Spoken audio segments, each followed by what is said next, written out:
Ens trobem al paratge natural municipal de les Fontanelles, a Corbera. Es tracta d'una zona no massa gran que ens permet gaudir del paisatge, a més de disfrutar amb calma de tots els detalls de la flora i la fauna. Des de Cabanilles fins a Borja Carbonell, els botànics sempre han trobat ací una autèntica mina. I per als que s'inclinen més cap a la fauna saben que este és refugi de les rates penades i sos inofensius caçadors d'insectes tan presents a l'iconografia valenciana.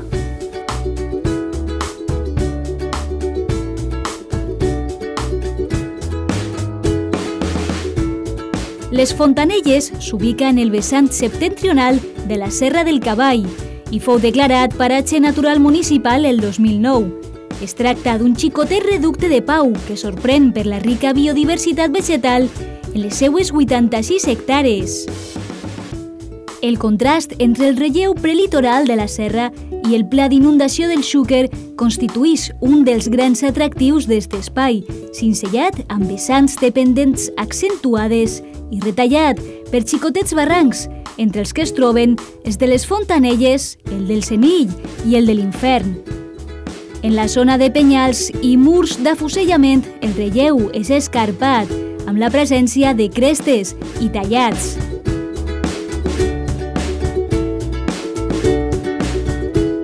Ens trobem al paratge natural de les Fontanelles, ubicat al sistema ibèric, sector Setavense, que té una vegetació valenciano-catalano-provençal. Majoritàriament es tracta de matorral mediterrani dens, i s'ubica a la Serra de Corbera.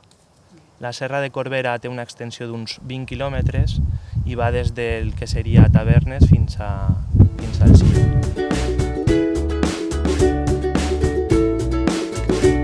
La falta de temps no és excusa per no visitar les Fontanelles. Si bé podem trobar xicotets recorreguts, sendes locals i un itinerari municipal, cada ruta es pot enllaçar en altra, per a excursionistes amb més fam de natura.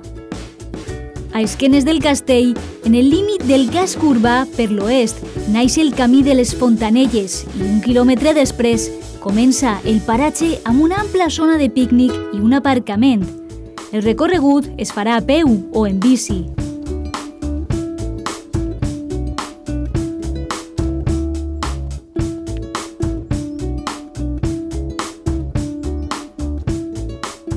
Este paratge és un paratge relativament menut. Pràcticament l'entrada i l'eixida és única, no té un recorregut circular i, per tant, sols té xicotetes variants o xicotetes ramificacions i, per tant, és fàcil en un matí recórrer el paratge. I entonces no és complicat, està relativament... N'hi ha un cartell a l'entrada que ho indica, les possibilitats de recorreguts. I per altra part també n'hi ha manera d'enllaçar en altres recorreguts més llargs que ixen fora del paratge.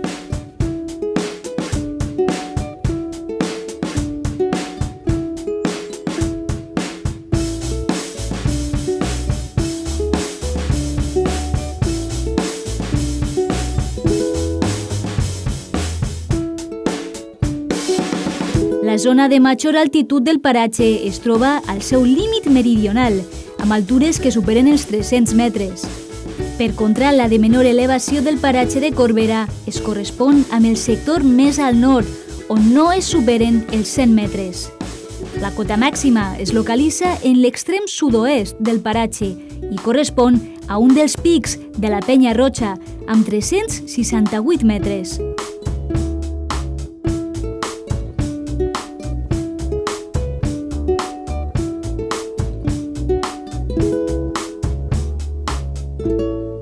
Des de les cotes més altes del paratge es pot observar en primer terme el castell de Corbera i de fons gran part de la Ribera Baixa, conformant un espai d'alta qualitat paisatgística.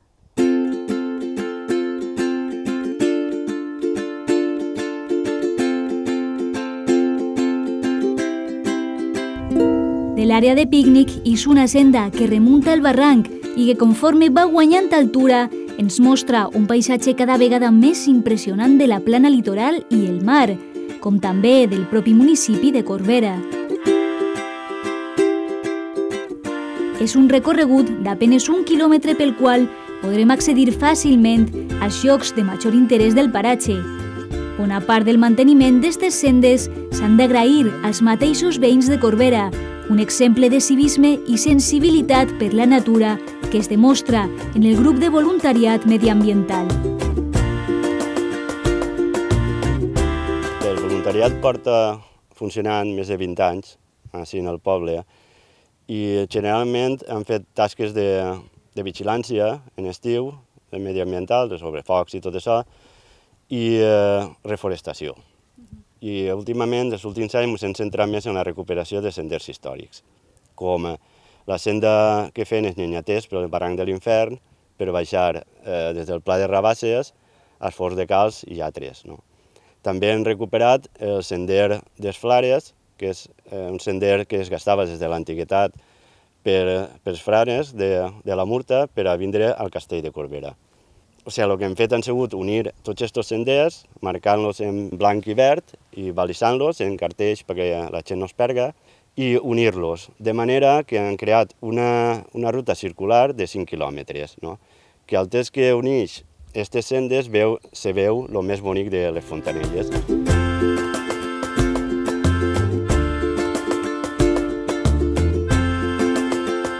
Però a més desenvolupen altres tasques que impliquen neteja i reforestació dels espais.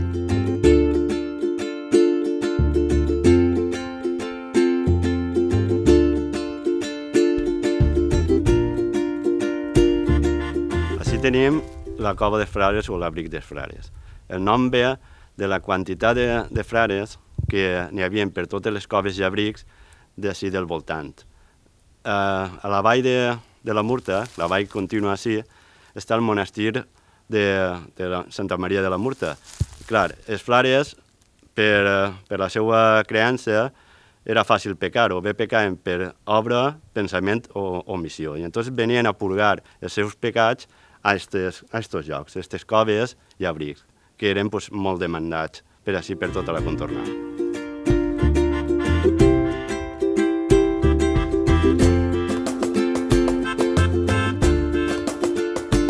La Cova de les Ratetes i el Puntal de l'Abuela són dos assentaments de l'edat del bronze, d'on s'han extret abundants materials que estan dipositats en el Museu d'Alzira. El Puntal de l'Abuela alberga un poblat pertanyent al segon mil·lenni abans de Crist. Es troba situat en una trompada pel barranc de les Fontanelles i pel de la Cova Negra.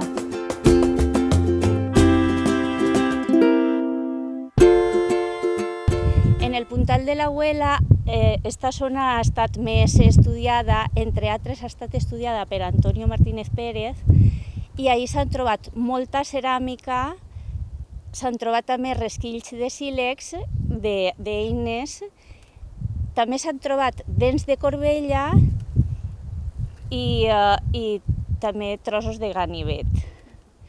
Aquestes troballes, a banda de ramaders, com hem dit abans, que eren també agricultors, perquè la corbella es gasta per a treballs d'agricultura. Per altra banda, la Cova de les Ratetes és una cova situada en un tallat calcari d'uns 20 metres d'altura i aproximadament a uns 12 metres del sòl.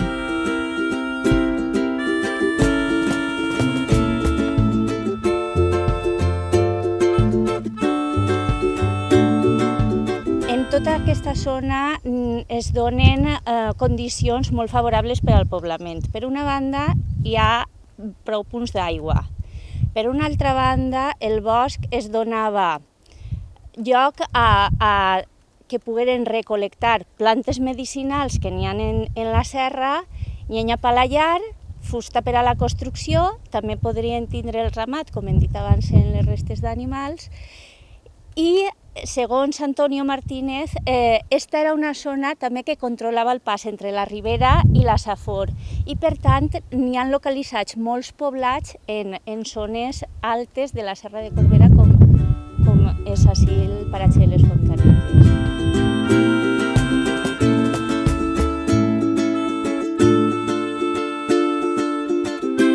Però a banda de les troballes arqueològiques, la Cova de les Ratetes és un enclavament important per allò que el seu mateix nom reflectís.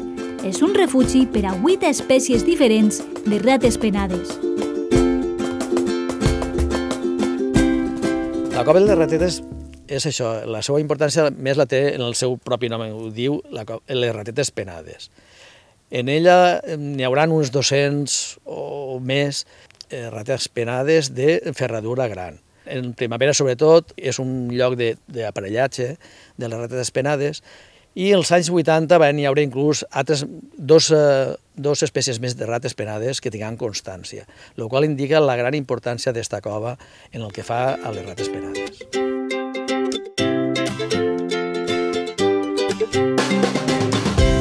L'existència d'estos animals ha propiciat la declaració d'una àrea de protecció al seu voltant. De fet, a la cova de les ratetes habiten en època hivernal uns 200 exemplars de rat penat de ferradura, una de les majors poblacions de tota la Comunitat Valenciana. A la primavera i en estiu hi ha una interessant població reproductora de quasi un centenar de ratpenats raters mitjans i d'altres espècies en curs d'investigació. Així mateix, la cavitat té poblacions d'invertebrats d'alt interès per la seva conservació. En concret, s'han determinat 12 taxons, entre els quals s'inclouen 8 espècies troglòfiles i 4 troglòbies, 5 d'elles endemismes de la Comunitat Valenciana.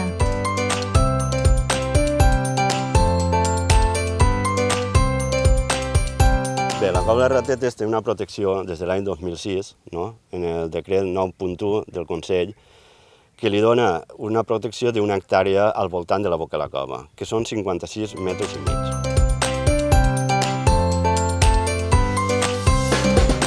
Continuant muntanya amunt, podrem visitar les fonts del Senill i de les Fontanelles, llocs tradicionals d'oci dels veïns de Corbera, que han patit uns anys difícils per la sequera, però que en la major part de l'any es pot observar l'aigua brollant entre les pedres i regant de vida el seu pas.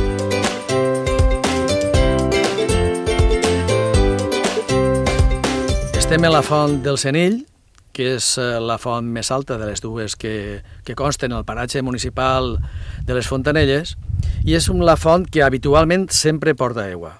Però, clar, en l'estiu tan sec que patim en aquest moment no la porta. Però encara conserva gran part de la vegetació d'aigua que conté.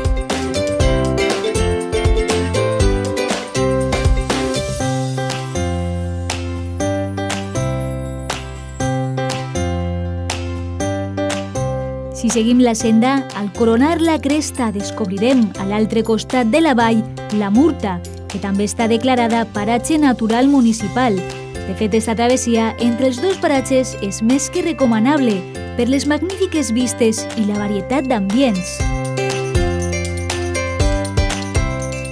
El contrast entre flora i orografia que trobem a les Fontanelles configura un valor paisatgístic de primer ordre. Profunds barrancs amb densa vegetació, abruptes vessants i nombroses coves aporten a este paratge una gran bellesa.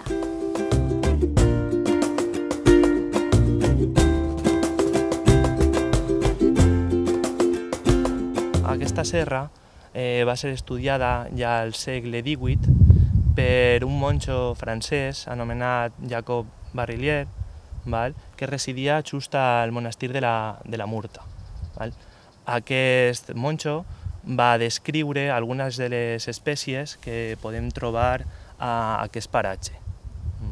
També al segle XVIII, allà pel 1791, l'il·lustre Cabanilles també va identificar algunes de les espècies botàniques que ens podem trobar a aquest paratge. Això ho va deixar a un dels seus treballs, que va ser Icones.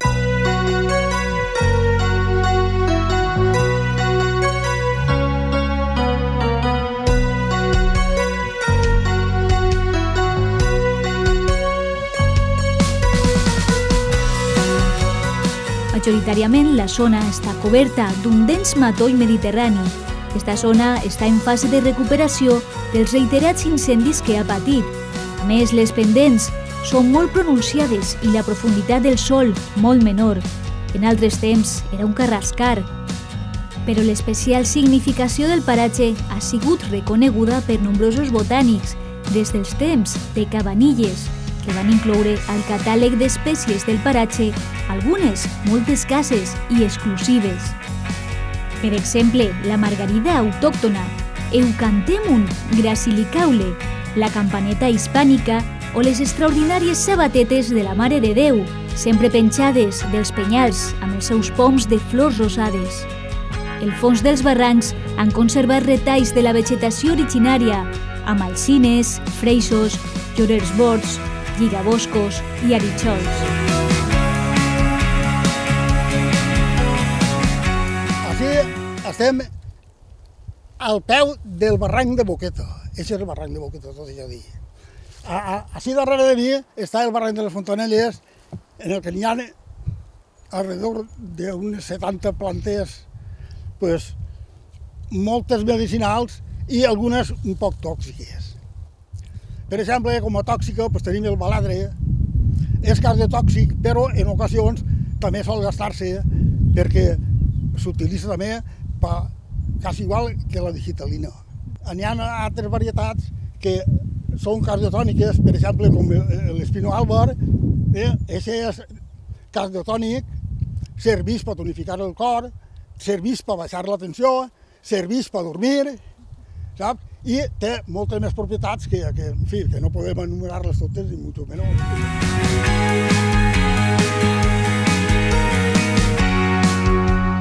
Pel que fa a la fauna, el paratge revesteix una importància excepcional per a les rates penades, com ja ho demostra el nom de la cova de les ratetes, que no es refereix als rosegadors terrestres. Però si les rates penades ocupen el cel de nit, de dia li segueixen a grans rapinyaires com ara l'àguila de panxa blanca i el falcó peregrí. Hi ha abundants porcs senglars i conills. A més, s'ha detectat la presència de xicotets carnívors com la mostela, la xeneta i la rabosa. Entre els rèptils abunda la inofensiva serp verda, dragons comuns i rosats, fardatxos i sargantanes de diverses espècies.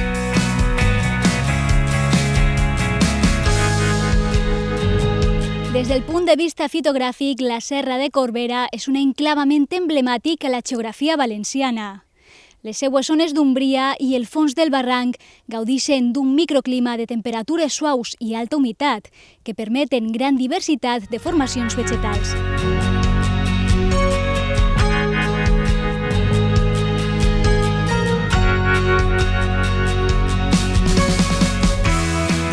En apenas 86 hectàrees, les Fontanelles és un reducte natural on conviu la natura amb la història que reflecteix els usos locals que els habitants de Corbera li han donat al paratge. I això precisament és el que la denominació dels paratges naturals municipals també vol posar en valor. Un altre exemple és el forn de Cal Centenari i com els veïns de Corbera recorden el seu ús. Això és un forn de calç que fa moltíssims anys que solien fer calç en aquests forns i es feien d'esta següent manera. O sigui que rodaven tot això de pedres i ho rodaven així, després posaven més pedres així damunt, així, hasta que en el moment donat en què se quedava tot tancat així, i així, tot tancat, hasta sí. I des de sí anaven arreplegant tota la llenya que n'hi ha per aquí alrededor i es començaven a tirar, vinga a tirar llenya ahí, i les pedres que començaven a arreglar així, pues hasta allí dalt. I quan estaven ja 40 o 50 hores es començava a eixir el fum blanc. Quan el fum estava blanc, les pedres ja estaven cuites. I entonces el deixaven apagar, saps? I el deixaven apagar i quan estelava treien la calç.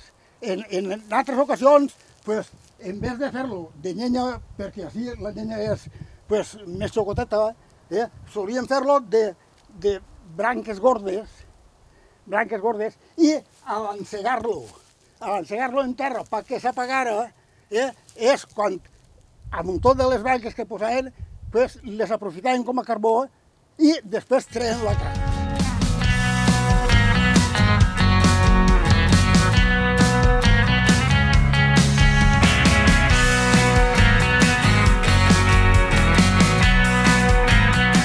L'estudi de la ciència botànica, biologia, geologia i medicinal han ajudat a comprendre el valor real d'espais naturals com el de les fontanelles. Però no volem deixar la porta tancada a la història dels pobles i el saber popular que durant milers d'anys han sigut aprofitats pels veïns de cada paratge. En aquesta excursió ens hem deixat endinsar en el misteriós art, quasi màgic, del saurí. Això és una rama d'olivera, la qual l'agarres i l'aguantes així, i si vols saber la profunditat que n'hi ha des del moment en què tu el poses en el lloc que creus que n'hi ha. Àudio. I el primer moviment que sents que fa per quedar-te així, els comences a comptar. I si comptes fins a 70, fins que la barra plega així dalt, són 70 metres de profunditat que està a l'àvia. No ens voldríem anar mai de Corbera, però arriba el migdia i amb ell l'oportunitat de conèixer altres tresors de la regió en qualsevol dels seus bars o restaurants. Entre els seus plats típics destaquen l'arròs amb fesols i naps, l'arròs al forn amb panses i moniato i un curiós allipebre de corder i fesols. I anem a fer un arròs al forn en moniato i panses. Juanita sap com es feia antigament, que us ho explicarà. Això és típic de Corbera perquè antes, per Quaresma i per tot, ho feien tot, perquè és un arròs molt barat. Els ingredients són cigrons, panses, moniato i ja està, no? Agarres les panses, les remulles un poquet i les sofritges també, però molt repoquils, i amb crau. Els cigrons es bulls i del caldo de cigrons és el que es fa, és el caldo que tenim que tirar en la cassola perquè vaig al forn. Entonces, del caldo que has bullit els cigrons es posa per damunt. Però primer es posa el moniato a rodanxes. Tot el moniato a rodanxes. I poses el caldo i al forn.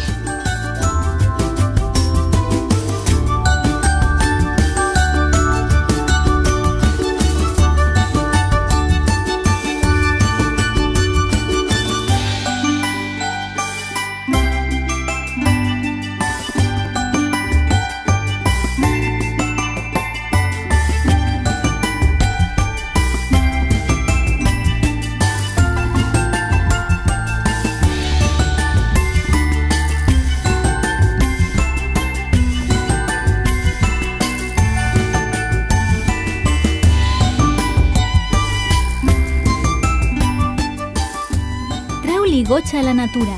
Mantén net l'entorn. Utilitza els contenidors de fem si n'hi ha. Si no és així, recorda portar el fem fins al contenidor més pròxim.